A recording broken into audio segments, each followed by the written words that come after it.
Perfect. So the first thing we want to advertise is the Sabre Analytics Conference. Dr. Osborne sent this to me a couple of weeks ago. So it's a baseball analytics specific conference. It is virtual. It is $50 for students.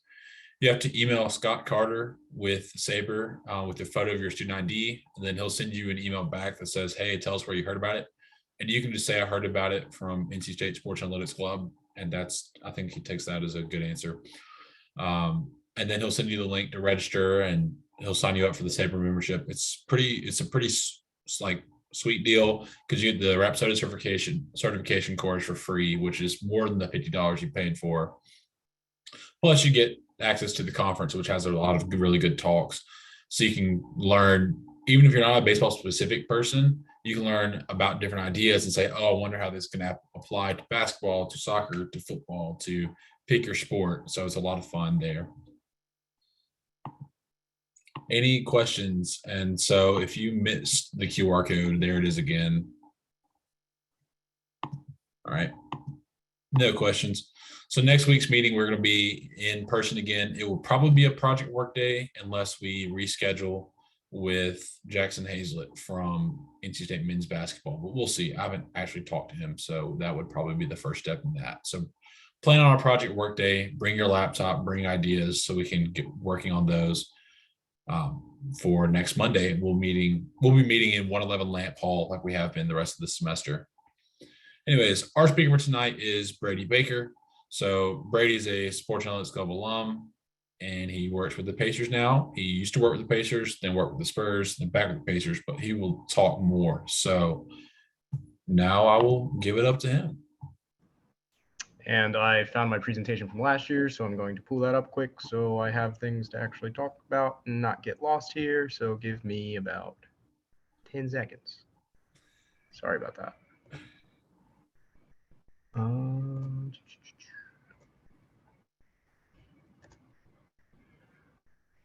Okay. They also don't let me download the Zoom client on my computer here. So let's see if I can do this from my browser.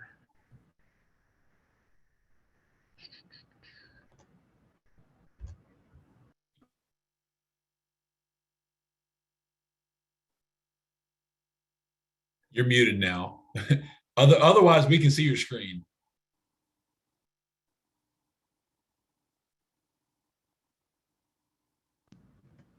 They definitely do not make this easy on me. I'll tell you that much. All right, let me try this. Hold on. One sec. If you need, I think we still have a copy of it somewhere. I have it for sure. All right, let's see if this works.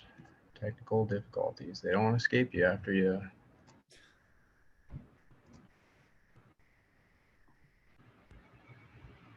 Pat, what's the Jawan news? I'm gonna say out loud. 5 games suspension for him. Musa Diabate got a 1-game suspension, and one other guy did a fine for Greg Gard and no fine for the assistant coach. Terrence Williams was the other guy that got a suspension. Nice. And everybody still see? Has a player suspended. Yeah. I had a buddy say it was going to be 5 games. So there you go. I said it would be 3. So, okay, guys. So like Billy was saying, my name is Brady Baker. I graduated in winter 2018. I was a 4-year member of the Sports Analytics Club. I want to say I got up to treasurer, I believe is what I was. And during my time there, I worked on a lot of the same projects that you guys are kind of working on with, some of the March Madness data. Later, we worked with the baseball team a little bit, with the basketball team a little bit. So I know you guys are taking up some stuff there. I'd love to kind of hear what some of the stuff you guys are doing now, because I know you guys are doing probably even more projects than we were doing when I was there. So I'd love to hear kind of about what you guys got going on in the club and everything. But first, I guess I'll take you through my stuff. I believe I have this in reverse timeline. Yeah, so I'll start with what I'm doing now, since that is not updated for this year. So in August, my time with the Spurs kind of ended. I was in a program that I kind of classify as a glorified internship. It was full-time. It was all of those things. It was my first job out of college.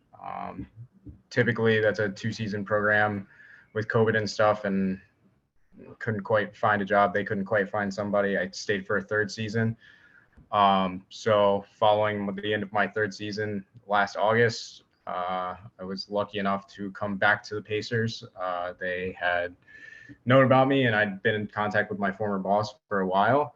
And they had somebody move on to go to the New York Knicks. So I've picked up from there, and it's been a little bit of a crash course getting picked up right at the end of an off season with a new coaching staff, with new expectations and everything. And things are, in a little bit smaller, more infant stage in terms of analytics here than they were in San Antonio, which I'll get a little bit more into later on.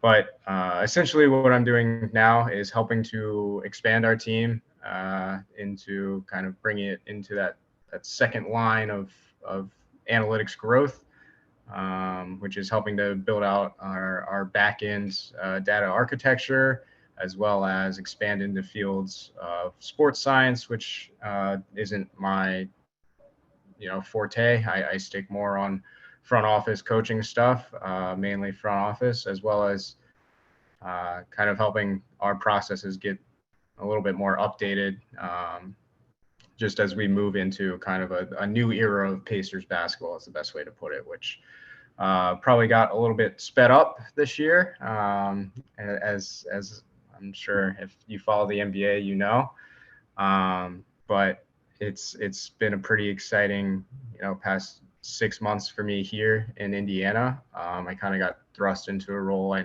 never really expected to be when I was in sports analytics club 4 or 5 years ago.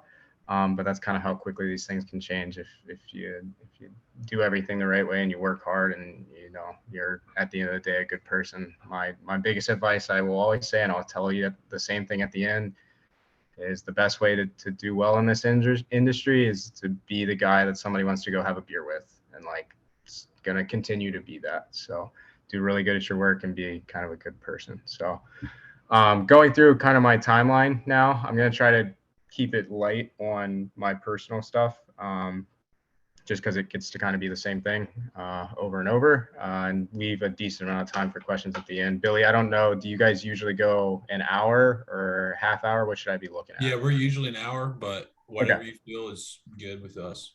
Okay, I just want to make sure I'm not wasting everybody's night. So yeah, I'll continue. I'm sure a lot of the questions that I'll get will probably be more focused on what I'm doing now. So I'm gonna leave that a little light, and talk a little bit about how I got here. So this will be reverse timeline, which I'm not really sure why I set up the presentation that way last time, but we're gonna go that way now. So for the past 3 years before Indiana, I was a quality assurance assistant in San Antonio, recently renamed to basketball analytics assistant. So it's a little outdated, but essentially I was helping every facet of our analytics group, which essentially is your data analysts, which are people who are ingesting the data and putting it out to stakeholders, whether it be coaches or front office, and going through and putting it into basketball context in the easiest way possible.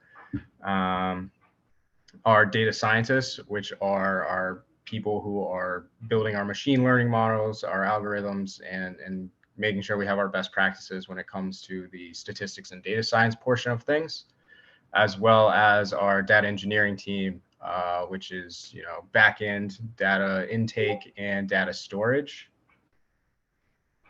Sorry about that. And so in San Antonio, I was bottom level to where I was having to help all those things, which really helped kind of expand my skill set, because I mainly was in the data analyst, data scientist portion of things, especially coming out of college. But more and more, the data engineering part is becoming quite a vital thing, because in the sports industry, you're not working with an analytics team of 20, 30 people that you may be working with in the tech sector or something like that. You're working with maybe 4 or 5 people. So the more that sports teams can cut corners on those things and have people who can do the data engineering portion, as well as the data science and even the later analysis on that stuff, the more that they're going to try to kind of force all those things into one position. So I learned a lot about kind of successful ways that an organization can implement analytics versus more than just building a good draft model. You know, all 30 teams have a draft model. It's all about implementation, having front office stakeholders who trust you, and having conversations with scouts who are being educated and looking for the right things in players, as well as getting with the coaching staff and making sure they're teaching the players the correct things in player development. They're doing the correct things on court during games, because at the end of the day, you're not going to be the one making the final decision. You're going to be the one helping to make that final decision. So the more that you can educate those people becomes the real competitive advantage you have as an analytics group. So going from kind of what I was doing when I was in sports analytics club at NC State. Oh wow, I put all my stuff here. It's more prepared than I thought. Let's skip through this. So when I started NC State, I was actually a sport management major, and so I did that for a year. And during my time there, I was able to make at least a little bit of connections. And my first job within sports was with the Carolina Hurricanes in video scouting. I am not a hockey guy by any means, but the Hurricanes are very good this year, I think. And it's no big deal, you know, just like 2 of their best players they drafted when I was there. No big deal. But no, so I went from kind of never really watching hockey to then watching hockey 30 to 40 hours a week and cutting film. So that's kind of my first big tip is you would be surprised the connections that people have across multiple leagues, across, multiple different departments within sports and all of those things. So the quicker you can kind of find a way to get any type of sports knowledge is better than getting none. So whether that's working on side projects or projects within this club that's connecting you with different sports that you may not be too familiar with, the more you work with sports data, the more you'll see not only does the data kind of cross over, people are still moving around from point A to point B in most sports, and the objective is to score more than the other team in most sports. But not only that, the biggest thing is comes back to the people part of it and making those connections. So it ended up being that the director of scouting that I was working under when I was a 19-year-old in college doing video scouting happened to be good friends with the director of scouting with the Spurs. And that helped me get to where I was. And now the director of scouting with the Spurs is one of the closest people that I've had in the sports industry. And I got lucky that I did a good job in a sport that I didn't know much about. And good word was passed on in the sport that I did care about. So that's kind of tip number one and what I have to share from that. So going through kind of that, this is the software that I would use to cut film. I would imagine they have upgraded from now, but you would be surprised in terms of where video editing is, because at the end of the day, it's usually if somebody learns how to do it one way, it may not get changed too much on the video portions of things. But like I was saying, this was my first draft there, which I remember some of these names, that's for sure. So I can't say I'm too familiar in the hockey world once you get out. I didn't quite get back in, but then later that summer, I went and I got back into baseball, which was originally the dream if you would have asked in high school and stuff. But hand up, I just thought that baseball had kind of run its course in terms of the analytics stuff. And I got a little worried that maybe a little bit harder to break into. So I shifted my focus to basketball pretty quickly, which it also, I guess, had a lot to do with the path that I got the most opportunity in and everything. But getting to go back into baseball after hockey was definitely a step in the right direction. As somebody who hadn't watched any hockey and grew up watching baseball all the time. So the second job that I kind of had in college that was in the sports world was I worked as a game day stringer for the Frederick Keys, which the easiest way to explain that is the guy who runs the Gamecast things that you see on the internet whenever you're watching. So I would be the person who would, click where the pitch came in at. This is the exact software that those things get built at. You get connected to somebody within the MLB who is basically like live watching your screen. And so if you screw up, then you go tell them and they fix it for you. But you're sitting with the official scorer, which was really cool for me because I remember like scoring baseball games as a kid and being called a nerd for that. And when you're the 12-year-old kid, learning how to score games and stuff like that and in little league games, and you're the only one that knows how to do it. So it paid off. So I got to, basically help official score a decent amount of high A games for the Baltimore Orioles organization, which it comes back to, I'm still meeting people who would come and scout at those games and then go on to other places. And then I meet back up with them later on in the sports world. So it's pretty crazy, but that then transitioned into my first internship with the Indiana Pacers, which when I was here the first time, things were even a little bit more rudimentary than they are now. A lot of the databases were cleaned in Excel via Python and sometimes even just plain CSVs. But I mainly developed code within R for a variety of projects, be it some draft analysis of social media scraping to help our scouts, maybe red flag a guy if he has some questionable things on social media, which was a little bit bigger back in the days. You can't quite scrape TikTok data, but maybe that's what we'll do this year. Who knows? Kids aren't tweeting as much as they used to back in the day. So that has gotten a little bit more difficult.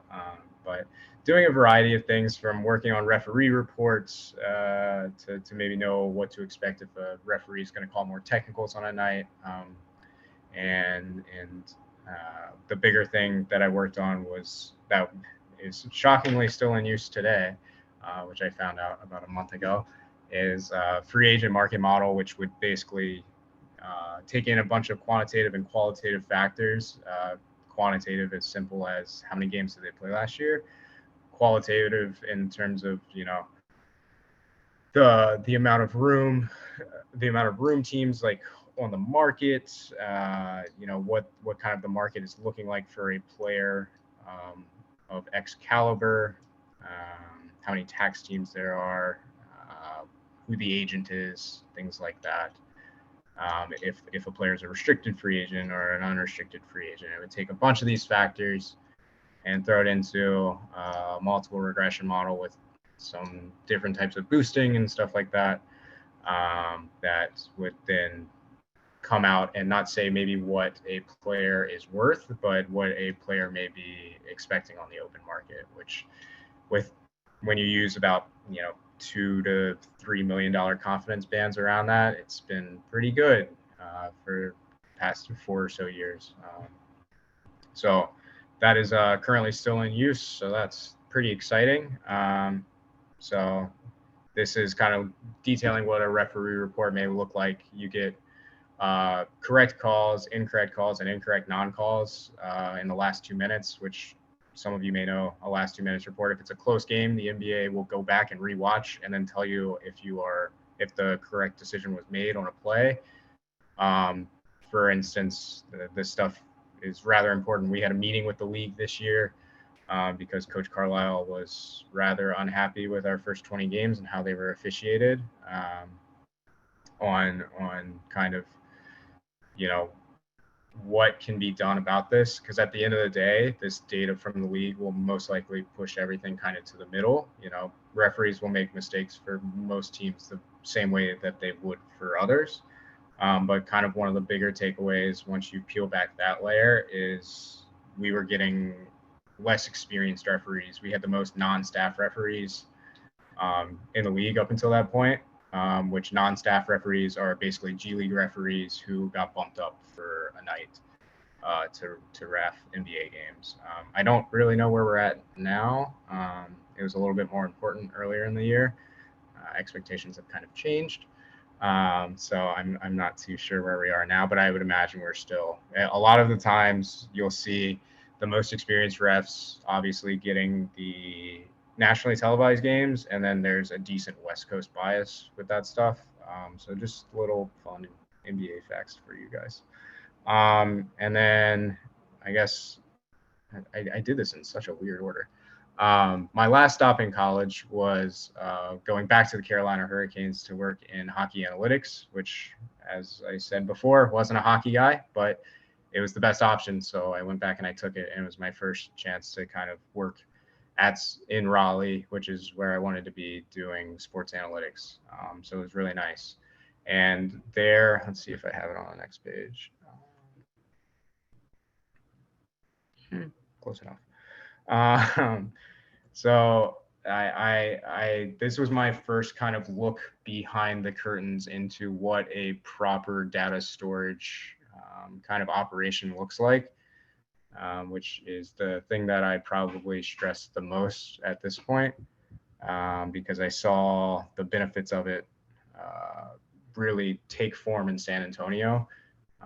Because that's, at the end of the day, you want to build your organization like this. And with the rush of analytics in the early and mid 2000s, and even going into 2010s and 2015 or 2015 range with some of these newer sports like basketball, a lot of organizations kind of built like this. So they'd go hire basically the big analyst person at the top.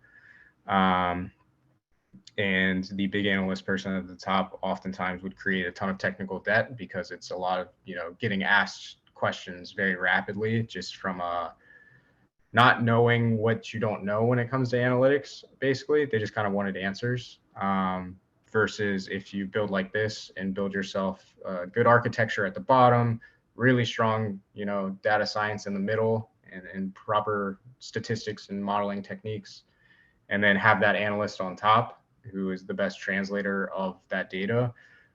That's how you have the most success. You're making sure everybody in your group and in your organization is using the same data and is speaking the same language from an analytics perspective, and then even across departments. You make things accessible for your scouts who can start to educate themselves. You make your things accessible for coaches so they can start to educate themselves. So this was kind of my first peek behind that. We had a PostgreSQL database that was being built out with the Carolina Hurricanes when I first started there. And that was kind of my first look into SQL stuff, which is now pretty much an everyday thing for me. And I also got to kind of get a peek into what could be done with markings data and hockey data, and kind of think about how we may be able to use that in basketball. And it was also some of my first chances of using some unsupervised learning techniques and more of those things. I don't know what else we got here. Kind of talked about that. So I'll talk about a little bit of, we'll put this one up. I'll talk about a little bit of what I'm doing now. Like I've said, coming into Indiana, I'm coming from a place in San Antonio that focused a lot on the data management and the kind of process of procuring and accurately storing that data, which is just, it all comes back to kind of how you build your analytics group and how fast those results are expected to be. Here in Indiana, they were starting to go the right direction, and I'm kind of having to pick up the pieces of the person who left for New York before me, as well as, add people around me that have a stronger skill set in those things. I am unfortunately not a data engineer. I am not very strong at that stuff in terms of, correctly bringing in, cleaning, and storing data in SQL databases. And the bigger thing nowadays is storing it completely on the cloud and Microsoft Azure and things like that.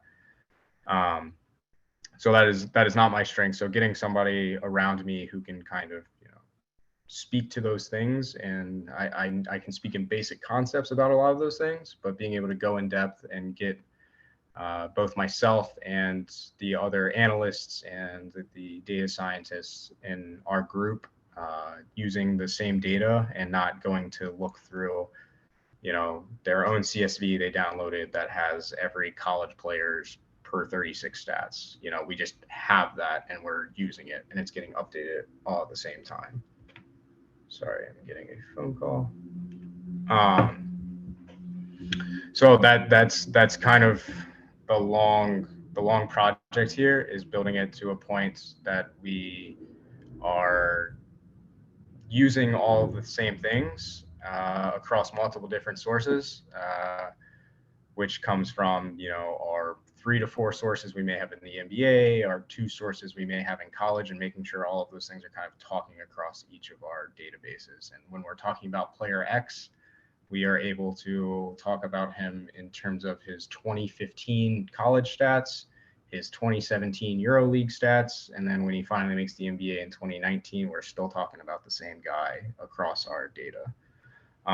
So a lot of that data validation and those types of things are what we're progressing towards, while also still having to do the day-to-day kind of reporting, modeling, and with this current coaching staff that we have, it is a blessing and a curse, because they love analytics and they are super into it, which is not as much of what we had in San Antonio. Not to say that we didn't do a lot of work for the coaches, but the coaching staff coming in from Dallas is super into it, and it's something that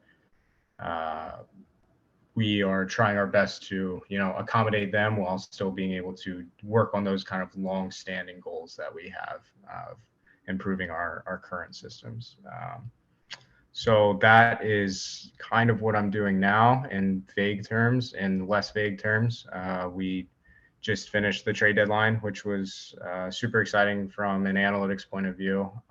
We got probably a top 5 to 10 prospect in the league, in my opinion, in terms of analytics and what he's able to do on the court at a young age, in Tyrese Halliburton. We were able to create value during a little bit of a disappointing season in 2 to 3 of our players, depending how you look at it. And at the end of the day, that's what you're trying to do in an analytics position. Is it's a lot of risk assessment and making sure that you're telling your stakeholders that the best possible way to get where everybody wants to be, which may be taking some risks, and it's taking risks in the right places, right? So that just passed. Currently on All-Star break right now, so I've had my first 3 days off since Christmas, so pretty cool.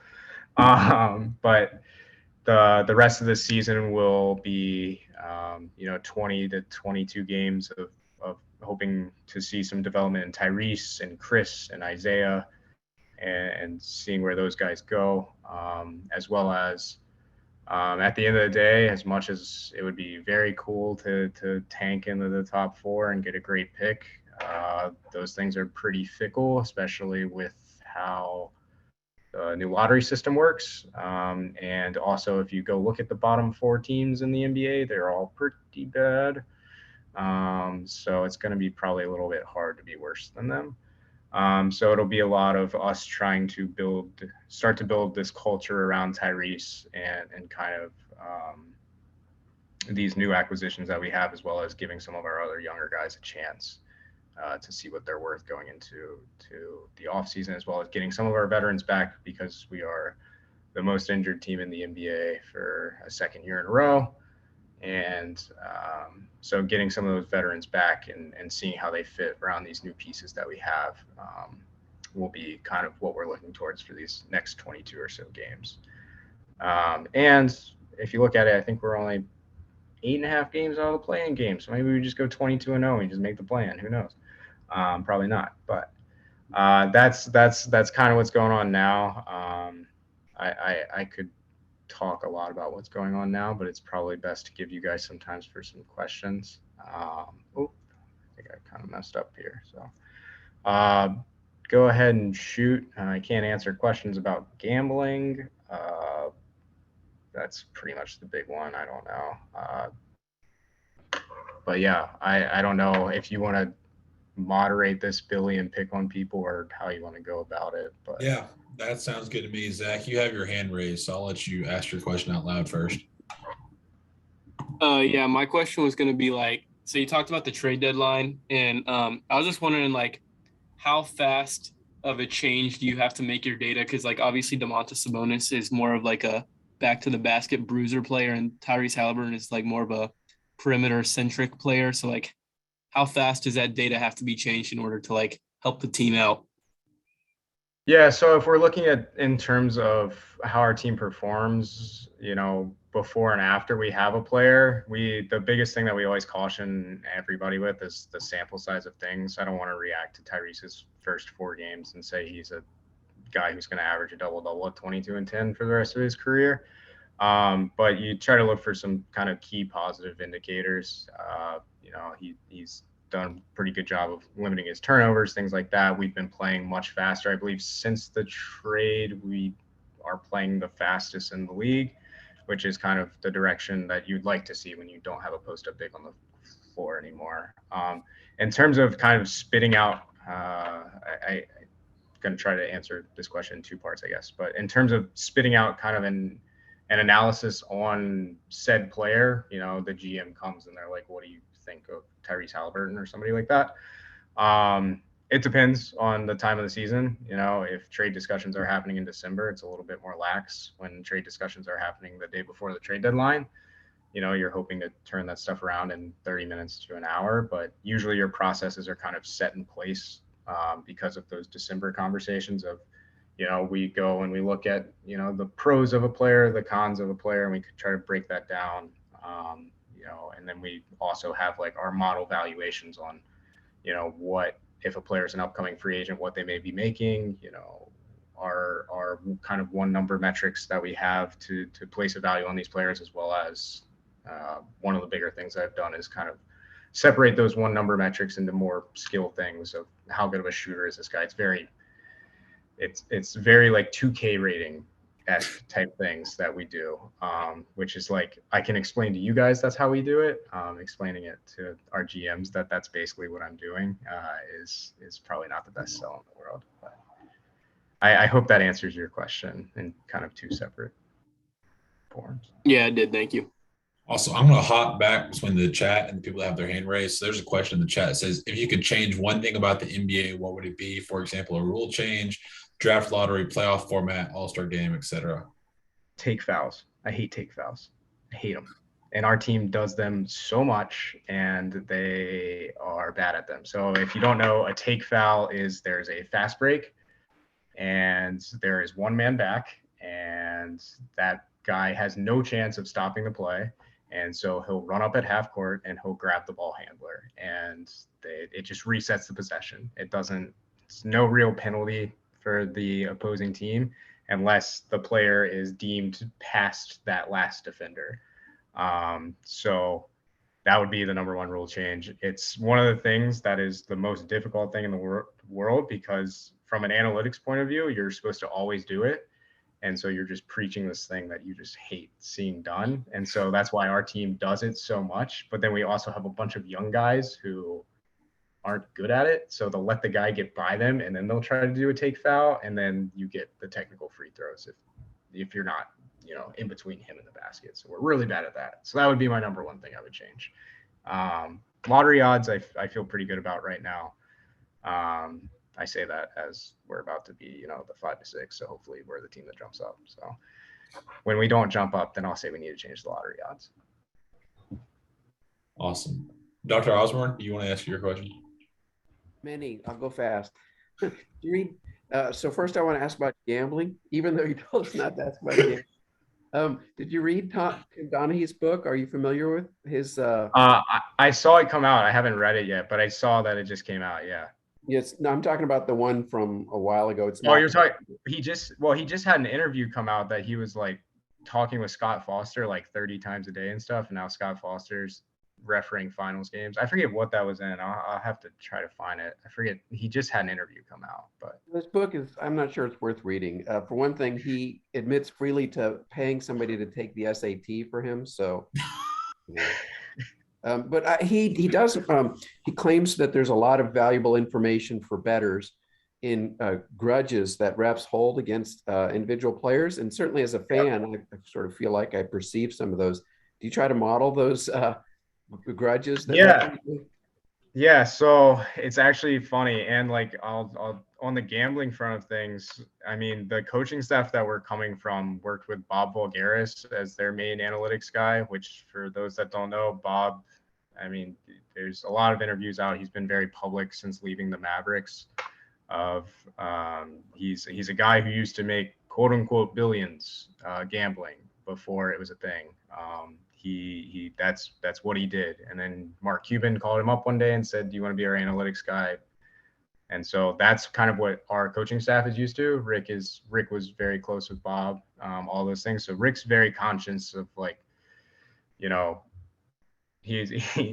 always likes to know like what the line is going into a game, things like that, just to know if he has a chance in terms of like that's how he uses it. Which is strange because it's not a thing that you would expect, right? But it's such a thing that Vegas is very good at their modeling. I had Go ahead. Quick follow up to that. So, I looked at scheduling effects, like when a team is tired. Yep. And I noticed that the Vegas line definitely factors that in. And yep. And so I wondered if you ever, like coaching decisions on whom to play, do you ever decide whether or not to rest a player based on, what you think your chances are of winning? Yeah, it's been talked about. That was a thing that we were talking about earlier in the year. So we do similar schedule modeling, which like main things are like west to east travel, east to west doesn't matter as much, altitude, and then obviously like the 3 and 4 games, the 4 and 5 games, things like that.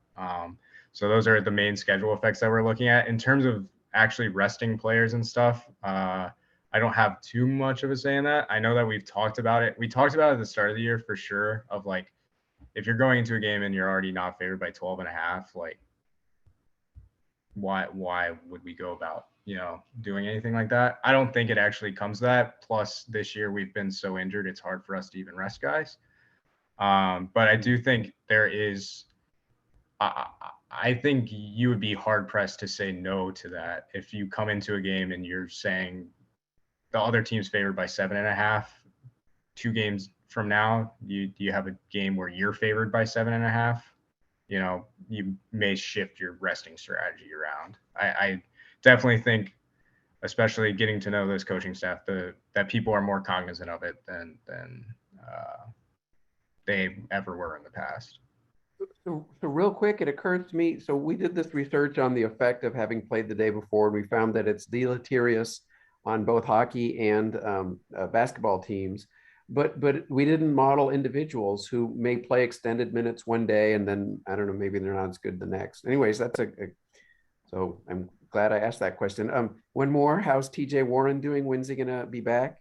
Yeah, so TJ has been, he's been ramping up all year, but he's at the point that he is, I can't say he's a full participant in practices and stuff like that, but he's like getting to the point where he's going through, contact, all of those things.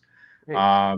I have my fingers crossed that he gets, I can't say he's going to play all 20 games. I want him to get to 5 this year. That would be great if he could come and play 5 games.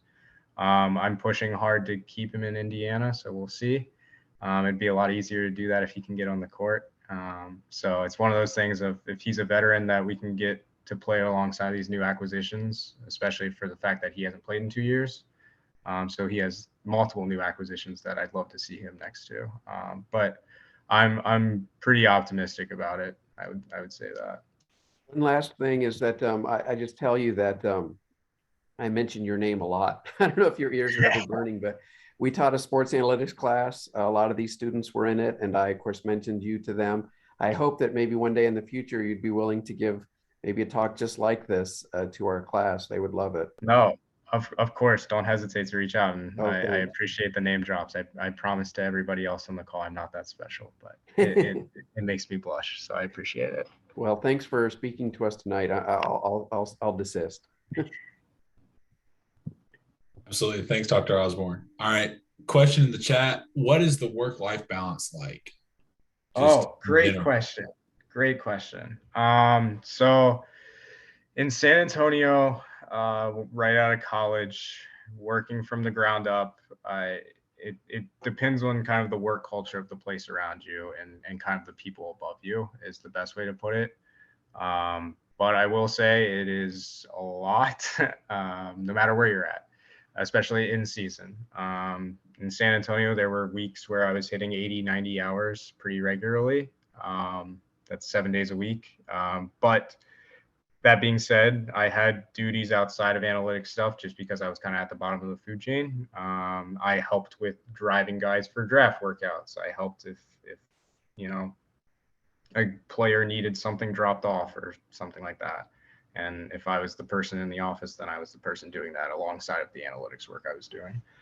So that's kind of where those hours started to add up. Nowadays, that I don't have those to deal with, I'd say I probably sit around 50 to 60.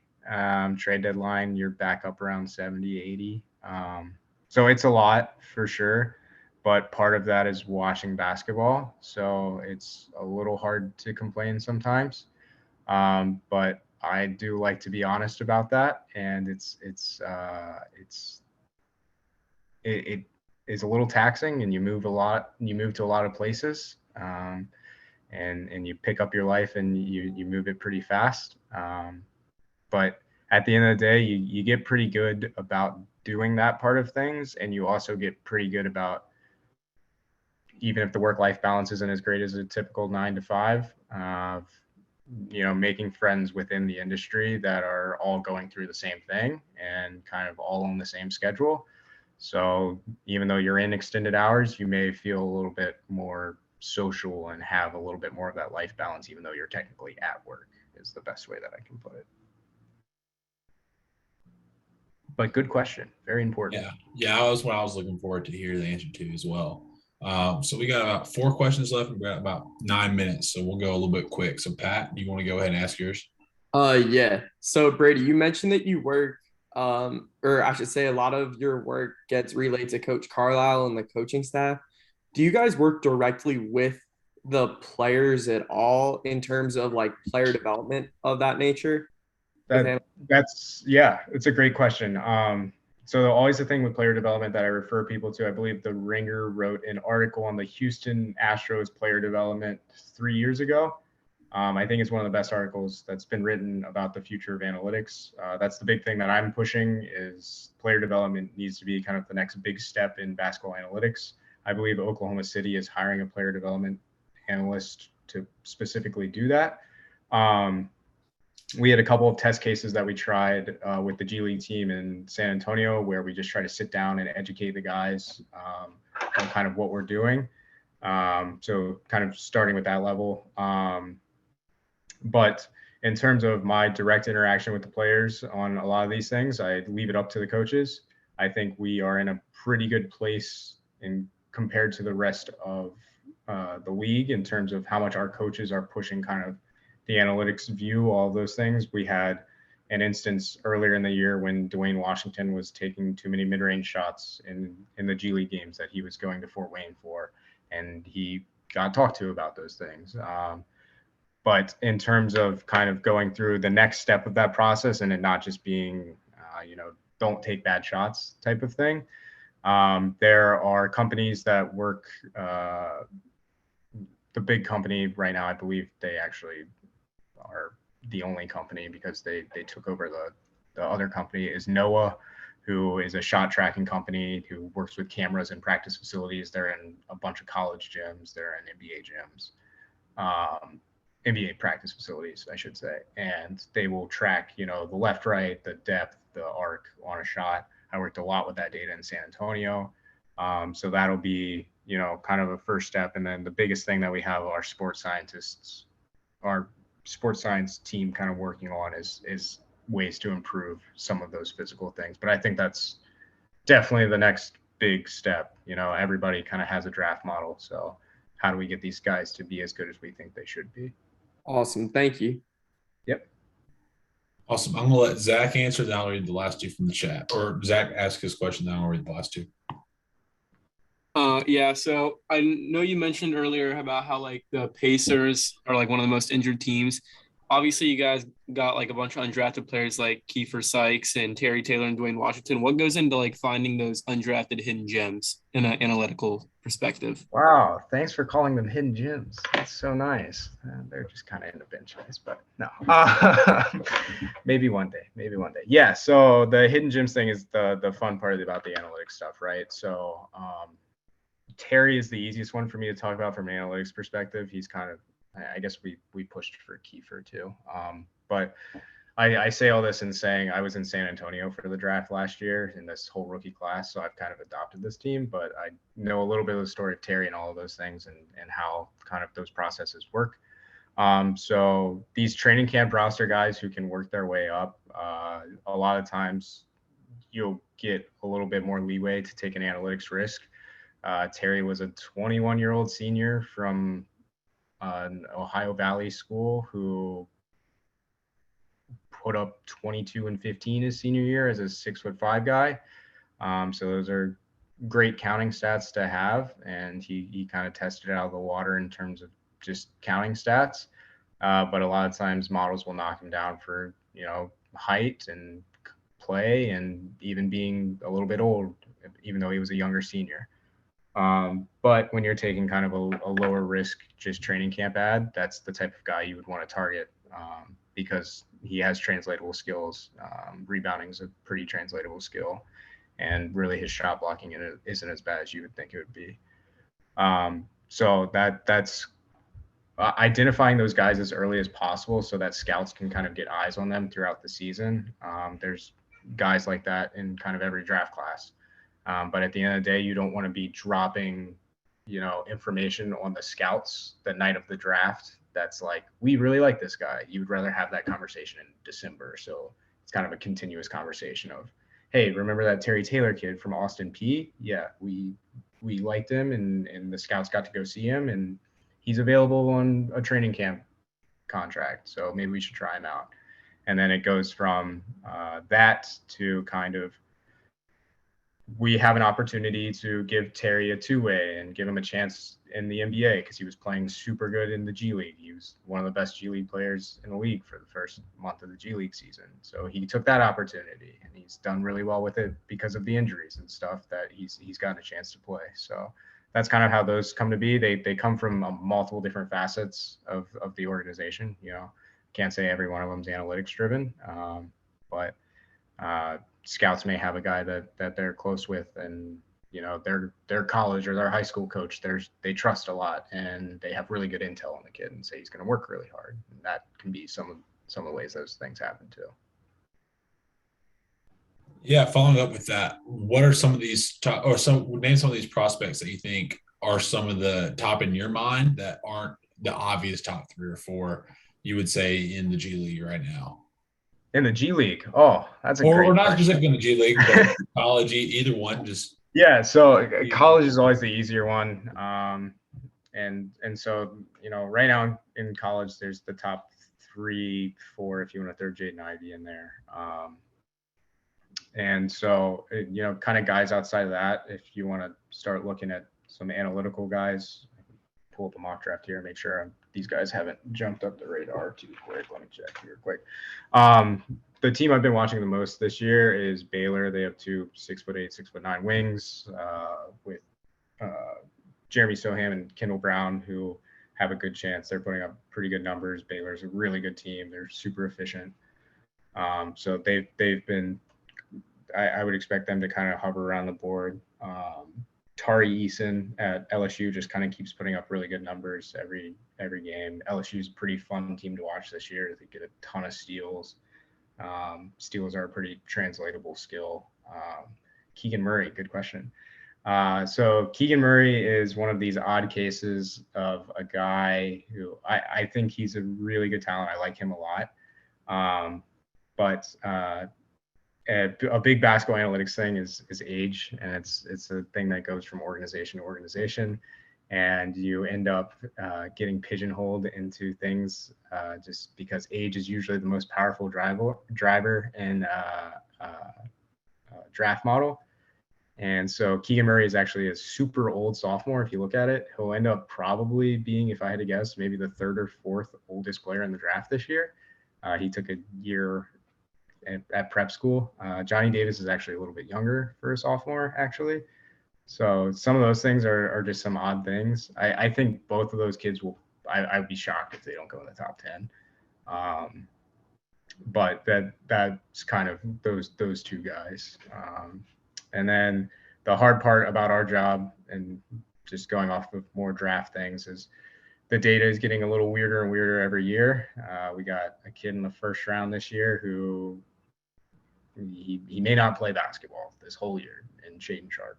There's not much we can do about that. So we have to trust, our scouts with that. We have a kid who's probably going to go in the first round from Overtime Elite. He's playing juniors and seniors in high school. And I don't have data on him that well. So we have kids like that every year that it's getting a little bit more difficult and more difficult. So you have to get more creative in every facet of it. So. Awesome. Last question. So how are the Pacers doing with biomechanic or medicine data, given what you said that they're the most injured team in the league? I've heard other teams in baseball or in other sports are definitely doing stuff with that. What are the Pacers doing? Yeah, great question. I wish I could call my coworker and have her answer, but I think she's on a beach in Florida right now. So we just hired it was one of the first things that I did when I got here. We hired a sports scientist who got her doctorate in Australia, and she had been working at Harvard for the past 2 years in postdoc research. So we're starting to uncover kind of the direction that we want to go with that. You'll see a lot of, depending on the organization, and it comes back down to how these groups are built out. The analytic group isn't the only thing that was built out kind of like this. A lot of sports science and kind of strength and conditioning programs were also built like that, where you get the guy at the top first, and then you force the guy at the top to have a lot of the answers. So a lot of times you'll have, to rework kind of that education level of what the biomechanics and the sports science portion of things can do to help us in the weight room and just during training sessions in general, in order to start to remedy some of these injury issues and things like that. But I can't speak as greatly as to exactly what's going on. We have, a lot of the same tests that a lot of NBA teams have, of, a lot of force plate testing that will test guys' imbalance in their jumping and their landing. We try to track as much as we can during practice with wearables of, high acceleration and high deceleration moments, in order to see impacts that guys may have on their legs, or just kind of building that wear and tear, and when we can be a little bit more careful about that. So. Awesome. Well, I think that's all the questions we have. Thanks so much for coming, guys. Brady and everybody else. We will be meeting next week in person at 111 Lamp Hall. I'll send out an email about that next week. So thanks so much.